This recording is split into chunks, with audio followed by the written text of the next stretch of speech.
네, 안녕하십니까. 이번에 제가 발표할 논문은 Human Following and Guiding in Crowded Environment Using Semantic Deep Reinforcement Learning for Mobile Service Robot이라는 이크라 2022년에 기재됐던 논문입니다. 해당 논문의 저자분들은 베를린 공대에서 연구원이랑 교수를 하고 계신 분들로 관련된 논문들도 보면 내비게이션이나 충돌 방지를 위한 딥 리인포스먼트 러닝에 관련된 논문들을 많이 내고 있으신 분들입니다. 그래서 목차는 다음과 같이 논문을 따라서 진행을 하려고 합니다.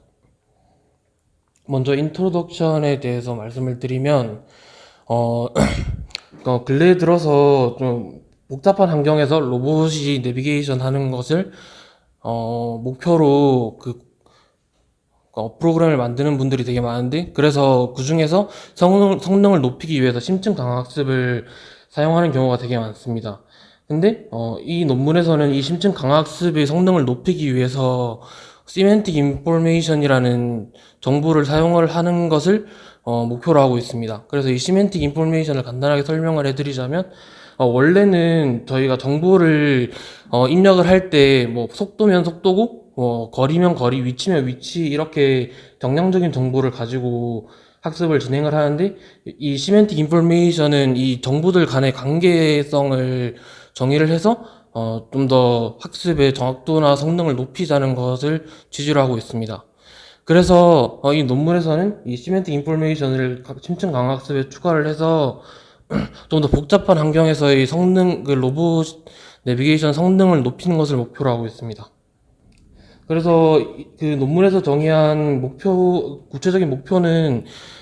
시멘틱 인포메이션을 심층 강학습에 반영을 해서 내비게이션 성능을 복잡한 환경에서 더 끌어올린다는 것과, 그리고 보행자가 돌아다닐 때 그 보행자를 로봇이 따라다닌다거나, 아니면 로봇이 보행자를 따라다니면서 짐을 들어준다던가, 그런 추가적인 태스크를 정의를 해서 이 정의된 좀 고레벨의 태스크에서도 시멘틱 인포메이션을 통해서 성능 향상을 기대해 볼 수 있을 것이다 라고 목표를 세워서 그 순서대로 논문을 작성을 했습니다. 그래서 related works는 그냥 대부분의 언급했던 논문들이 왜 심층 강학습이 성능이 되게 좋다, 그리고 그 외에는 전부 다 시멘틱 인포메이션에 관한 논문들이라서, 그 중에서 좀 시멘틱 인포메이션에 대한 개념을 설명드리기 쉬울 만한 논문을 하나 가져왔습니다. 그래서 이 논문에서는 카메라를 통해서 그 물체를 찾고 그 물체의 위치로 이동을 하는 그런 알고리즘을 만드는 건데, 여기서 문제는 단순히 그 카메라를 통해서 사물을 인식을 하면 각도에 따라서 사물이 인식이 안 되는 경우가 발생할 수 있습니다. 그래서 이때 시멘틱 인포메이션을 사용한다고 하는 건데, 예를 들어서 TV를 디텍팅하고 그 TV 앞까지 로봇을 이동시킨다고 했을 때 해당 위치, 그 현재 위치에서 TV가 인식이 안 되면 단순히 그 카메라를 이용해서 사물을 판단을 하게 될 때는 이때 문제가 발생할 경우가 되게 많이 생기기 때문에, 여기서 TV가 안 보인다면 TV랑 관계가 있는 리모컨 같은 물체가 디텍팅이 될 수가 있기 때문에, 만약에 리모컨이 인식이 된다면 그 리모컨 옆에 TV가 있을 확률이 높다라고 가정을 하고 학습을 진행한다면 좀 더 성능이 높지 않을까라고 말하는 게 시멘틱 인포메이션의 아이디어라고 보시면 됩니다. 그래서 이 논문에서는 그 정의된 오브젝트들 간의 관계도를 시멘틱 맵이라는 형태로 선언을 했고, 이 시멘틱 맵을 그 네트워크에 추가를 하는 방식으로 성능을 높였다고 하고 있습니다. 지금 제가 설명드릴 논문에서는 이 시멘틱 인포메이션을 시멘틱 맵의 형태는 아니지만 좀 이따 말씀드릴 소셜 스테이츠라는 형태로 사용을 하게 됩니다. 이제 방법론적인 부분에 대해서 설명을 드리려고 하는데, 우선 여기서 논문에서 제시하고 있는 네트워크의 구조는 심층 강학습의 경우에는 액터 크리틱 네트워크를 사용을 하고 있고, 이 액터 크리틱 네트워크에 추가적인 시멘틱 인포메이션을 추가하기 위해서 바디넷이라는 네트워크를 추가로 사용을 합니다. 그래서 이 각각의 보행자에 대한 시멘틱 인포메이션을 로봇이 측정한 2D 라이터 데이터와 접목을 시키는 방식으로 각각의 인식된 장애물들과 그 시메트릭 인포메이션을 합치는 방향으로 네트워크를 구성을 했습니다. 그래서 이 심층 강학습을 진행할 때 사용했던 시뮬레이션 툴에 대해 설명을 드리면 해당 논문을 작성한 저자들이 2021년에 만들었던 그 아레나 로스냅이라는 시뮬레이터로 해당 시뮬레이터의 목표는 장애물을 회피하는 그런 목적으로 시뮬레이션을 진행하기 위해서 만든 시뮬레이터입니다. 근데 이 경우에는 이렇게 동적으로 움직이는 시뮬레이터 장애물이 정말 랜덤으로 그 속도나 방향을 지정하기 때문에 시멘틱한 정보를 사용할 수가 없다고 판단을 해서 논문에서는 그 패드심이라는 시뮬레이터를 하나 더 추가를 해서 이 패드심에서 정보를 받아와 아레나 로스냅에서 장애물을 생성을 하는 것으로 시뮬레이터를 구성을 했습니다. 그래서 이 패드심에 대해서 조금만 더 설명을 해드리자면 이 시뮬레이터의 경우는 2차원에서 보행자의 동작을 예측해서 그 시뮬레이터로 구성을 한 건데, 좀 더 설명을 드리면 아까 말씀드렸던 것처럼 그 소셜 스테이츠라는 시멘틱 인포메이션을 사용을 하는데, 이 소셜 스테이츠를 통해서 지금 시뮬레이터에서 생성된 그 보행자들의 상태를 정의를 합니다. 그래서 예를 들어서 그 생성된 보행자의 상태가 워킹이라면 특정 현재 바라보고 있는 방향으로 1m/s의 속도로 움직인다던가, 그런 식으로 그 스테이트별로 그 일어날 수 있는 상황들을 랜덤으로 설정을 해서 그 환경을 구현할 수 있게 만들어 놨습니다. 그리고 추가적으로 아까 말씀드렸던 것처럼 로봇이 사람을 따라다닌다거나 아니면 사람이 로봇을 따라다닌다거나 하는 그런 하이 레벨의 태스크를 구현하기 위해서 추가적으로 이 패드심에다가 추가적인 소셜 스테이츠들을 정의를 해놨다고 합니다. 그리고 아까 방금 말씀드렸던 하이 레벨의 사람이 로봇을 쫓아다니는 그런 태스크들을 좀 더 심플하게 구현하기 위해서 로봇이 사람을 따라다닐 때 따라다니는 사람을 선정하기 위해서 VIP라는 새로운 보행자를 추가를 했습니다. 그래서 이 VIP가 호출에 해당하는 스테이츠를 출력을 하면 로봇이 해당 스테이츠를 인식을 하고 VIP가 서 있는 위치로 이동을 하는 식으로 구성을 했다고 합니다. 그래서 지금 보시는 것이 로봇이 사람을 쫓아가고 그리고 사람이 로봇을 쫓아가는 두 가지 태스크에 대한 알고리즘인데, 그래서 이 수도 코드를 보면 이 빨간색 네모를 친 것들이 이 수도 코드에 해당하는 태스크를 구현하기 위해서 추가를 해놓은 소셜 스테이츠라는 것을 알 수 있습니다. 간단하게 로봇 팔로잉 태스크에 대해서만 설명을 해드리면 VIP에 해당하는 보행자가 로봇을 호출하면 해당 위치에 대한 정보가 로봇에게 전달이 되고 로봇은 해당 위치로 이동을 한 다음에 보행자의 소셜 스테이트가 스테이트 팔로잉 가이드로 바뀌게 되면 이제 보행자가 입력한 목적지로 로봇이 이동을 하면서 보행자를 안내를 하는 방식으로 코드가 구현되어 있습니다. 그래서 직접 구현해서 시뮬레이터를 돌린 게 다음과 같이 나와 있는데, 이미지에서 초록색깔 원이 로봇을 나타내는 거고 그 로봇을 따라가는 보행자가 VIP라고 보시면 됩니다. 그래서 이 논문에서는 이렇게 하이 레벨의 태스크를 구현을 하면서 로봇과 쫓아가는 VIP 간의 거리를 일정 간격으로 유지하는 것까지를 심층 강학습의 목표로 잡았고, 그에 대해서 나중에 평가를 하고 있습니다. 그리고 에이전트에 대해서도 설명을 해드리자면, 여기서 소셜 인포메이션이 얼마나 영향력이 큰지를 확인하기 위해서 세 가지 형태의 에이전트를 선언을 하고, 이 각각의 에이전트에 대해서 학습을 진행을 해서 성능을 비교하고 있습니다. 그래서 SDRL 세이프 존이라는 것은 각각의 보행자의 상태가 워킹인 경우랑 러닝인 경우에 세이프티 존이 바뀌게 됩니다. 그러니까 저 세이프티 존이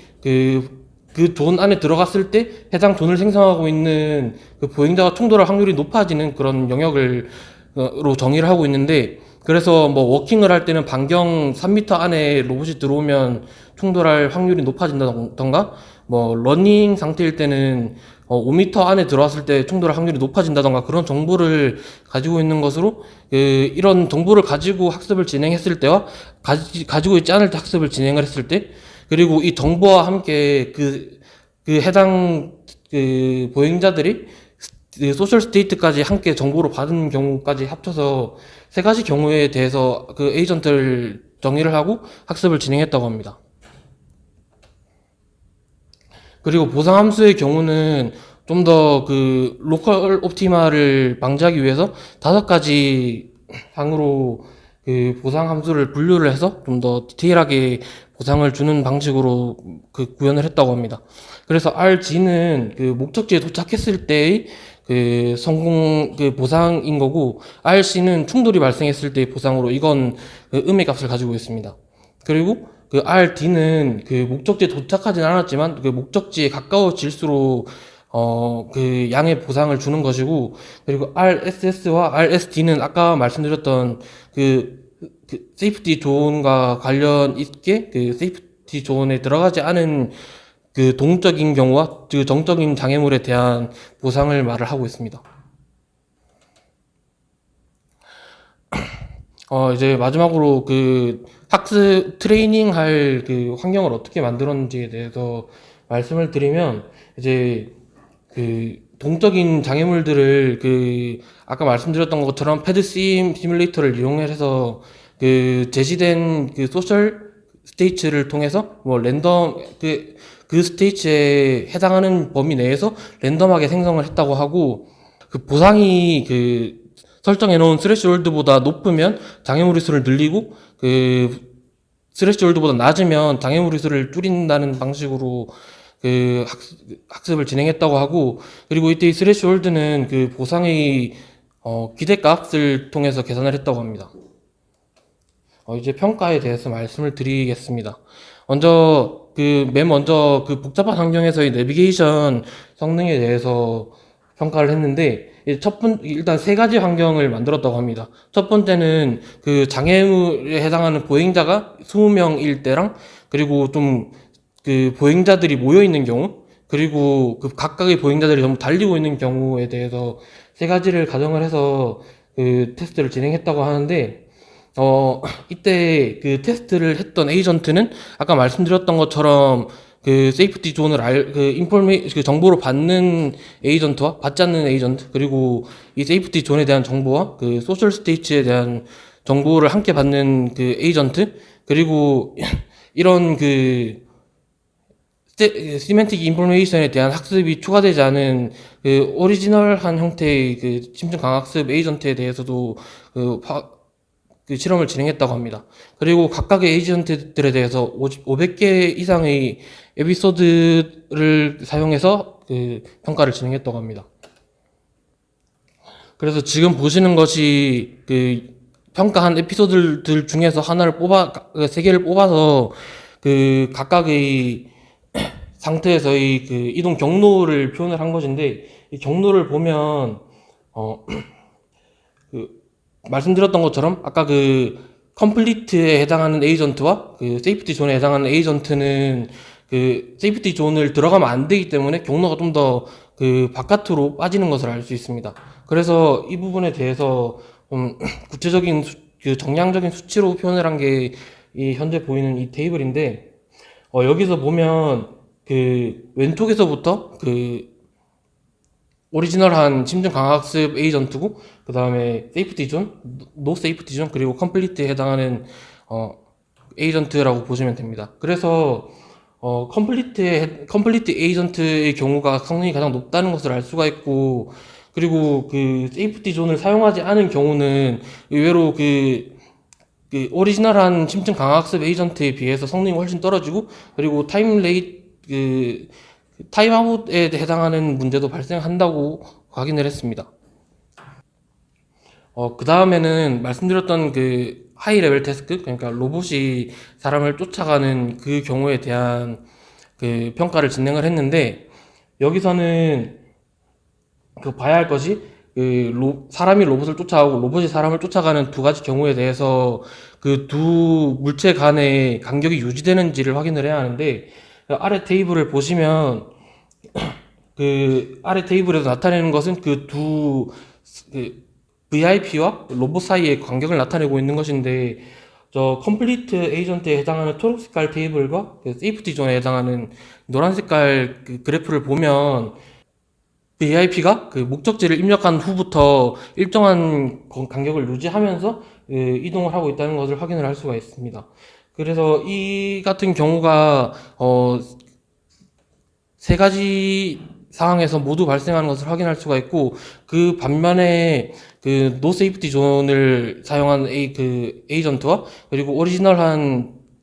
심층 강학습 에이전트의 경우는 그 VIP가 이동을 하는 중에 다른 그 보행자들과 부딪혀서 멈추는 그런 문제들 때문에 그 일정한 간격을 유지하지 않는 상황이 많이 발생한다고 합니다. 그래서 이거는 그 VIP와 로봇 간의 속도를 비교를 한 건데, 그래서 이 점선에 해당하는 게 VIP 속도고 실선에 해당하는 게 그 로봇의 속도인데, 이것도 보시면 노란색에 해당하는 그 세이프티 존을 가지고 학습하는 에이전트와 그리고 컴플리트에 해당하는 세이프티 존과 그 소셜 스테이츠를 함께 학습한 그 두 가지 에이전트만 그 점선과 실선의 추세가 비슷하다는 것을 확인할 수가 있고, 그 외에 나머지 두 개의 경우는 그 속도가 일정하지 않게 유지되는 것을 확인할 수 있었습니다. 그래서 결론은 그 소셜 스테이츠라는 그 시멘틱 인포메이션을 통해서 내비게이션 성능을 향상을 할 수가 있었고, 그 다음에 이것을 통해서 좀 더 고차원적인 태스크를 구현할 수 있다라고 말을 하고 있습니다. 그리고 그 추가적인 그 퓨처 워크로 그 소리나 그리고 시각적인 정보를 통해서 그 복잡한 태스크를 해결하는 그런 연구도 진행을 하고 있다고 하고, 그리고 컴퓨터 비전을 사용해서 그 실제 환경에서 해당 그 방금 전에 구현했던 그런 동작들을 실제 환경에서 하는 것도 진행을 하고 있다고 합니다. 네, 발표 마치도록 하겠습니다.